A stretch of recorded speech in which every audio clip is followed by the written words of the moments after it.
안녕하세요. 공부하는 건축사 김조희입니다. 오늘은 저역량 개발 사전 협의 자료 작성을 위한 기초 지식에 대해서 말씀드려 보려고 합니다. 그리고 그 다음 영상에서는 실제 사례를 통해서 사전 협의 자료를 어떻게 작성해야 하는지 자료 작성법에 대해서 말씀드려 보겠습니다. 우선 저역량 개발 사전 협의 제도는 14년부터 서울시에서 가장 먼저 시행을 했고요. 지금도 하고 있고, 그리고 다른 지자체에서도 요즘 최근에 조례를 제정하고, 그리고 사전협의 제도를 운영하기 시작한 단계인 것 같습니다. 이 내용에 대해서 네이버나 유튜브 검색을 해봤을 때 작성 방법에 대해서 나와 있는 거는 제가 찾지를 못했어요. 대부분 부대 토목 업체나 녹색 건축 설계 업체에서 영업을 위해서 이 제도 자체가 무엇인지에 대한 설명 글이 주로 나와 있어서 제가 좀 작성 방법에 대해서 영상을 쭉 만들어서 올리면 저처럼 좀 이 내용을 작성할 때 답답하셨던 분들에게 도움이 되지 않을까라는 생각이 들었고요. 또 제가 서울시 홈페이지에 나와 있는 그 가이드라인 작성법 바탕으로 해서 우선은 이해를 하고 인허가 프로세스를 거쳐왔지만 또 완벽한 게 아닐 수가 있기 때문에 우선은 제가 이해하고 지금까지 인허가를 거쳐온 그 내용, 인허가 패스한 내용들을 바탕으로 말씀을 드려보도록 하겠습니다. 네, 화면으로 넘어가서 설명드리겠습니다. 우선 서울시 홈페이지에 들어가 볼게요.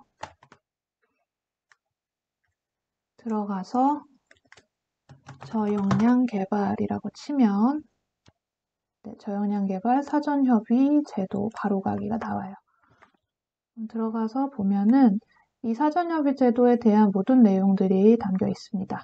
여기서 첨부 1과 2를 작성해서 인허가 세운터 접수 시에 내용을 넣으시면 되는 거고 이 내용에 대한 기본적인 가이드라인에 대해서는 첨부 3 자료를 보시면 됩니다.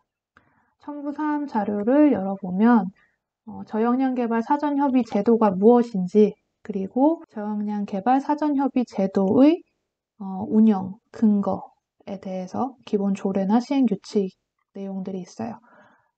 이 내용은 한번 쭉 읽어보시면은 이해하시는데 도움이 될 것 같고요.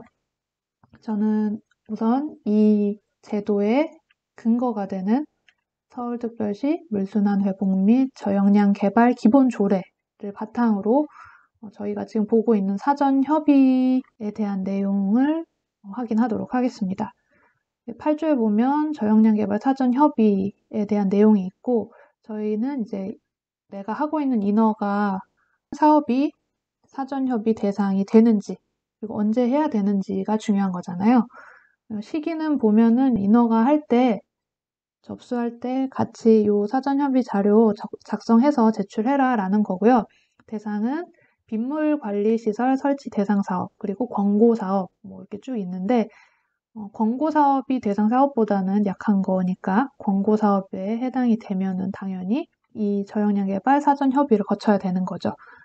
여기 보시면 11조에는 설치 대상이 있고 12조에는 설치 권고 사업에 대해서 나와 있는데 1호에 4호 이게 이제 민간 사업 중에서 대지 면적이 1000제곱미터 이상이거나 연면적이 1500제곱미터 이상인 건축물은 모두 이 사전협의 제도를 거쳐야 한다라는 내용이에요.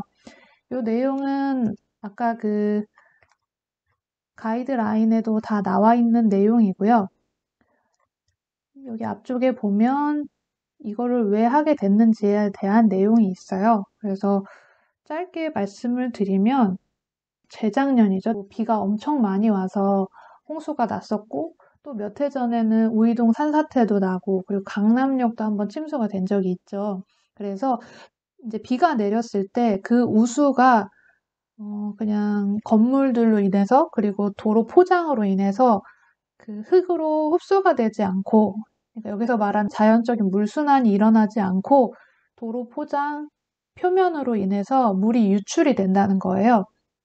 그러면 그 물이 그 배수구가 있는 쪽으로 한 번에 흘러서 그 배수구를 통해서 이제 뭐 강이나 뭐 흘러가야 되는데 갑자기 비가 내리다 보면은 배수 용량이 비가 내리는 용량에 못 미쳐서 이제 넘치는 경우가 있죠. 넘치게 되면은 이제 강남역에서 그때 침수 사고가 났던 것처럼 그냥 저지되는 물에 잠기게 되는 거예요. 그리고 뭐 이게 거시적으로 보면은 이제 친환경 이런 내용하고도 관련이 있는데 그냥 저희 그 건축 사업에 대한 그 대지에 대해서만 보면 기본적으로 이제 이게 대지 경계선이고 이게 건축물이라고 할게요. 그리고 건축물 중에서 뭐 일부 옥상 녹화가 있는 부분이 있고 대지에서 이렇게 녹지 부분이 있고 투수성 포장이 있는 것도 있고 없는 것도 있겠죠. 그래서 나머지는 뭐 보도블럭이 깔리거나 아니면은 아스콘이 깔리거나 하겠죠.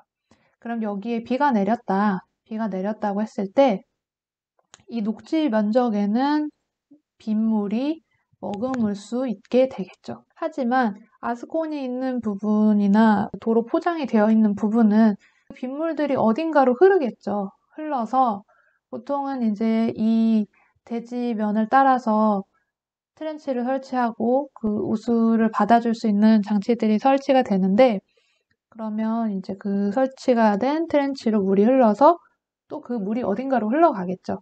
그 흘러가는 물들을 최대한 요 땅에 있는 자연 지방, 그러니까 흙으로 들어갈 수 있게 설계를 해라. 그래서 자연적으로 물이 순환될 수 있게 해라라는 취지가 가장 큽니다.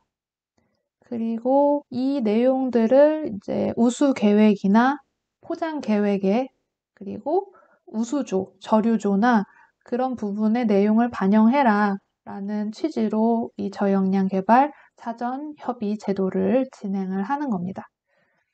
짧게 아까 그 작성 양식을 보면 그런 내용들이 있어요. 이 자세한 내용에 대해서는 두 번째 영상 자료 작성법에 대해서 설명을 드려보도록 하겠습니다.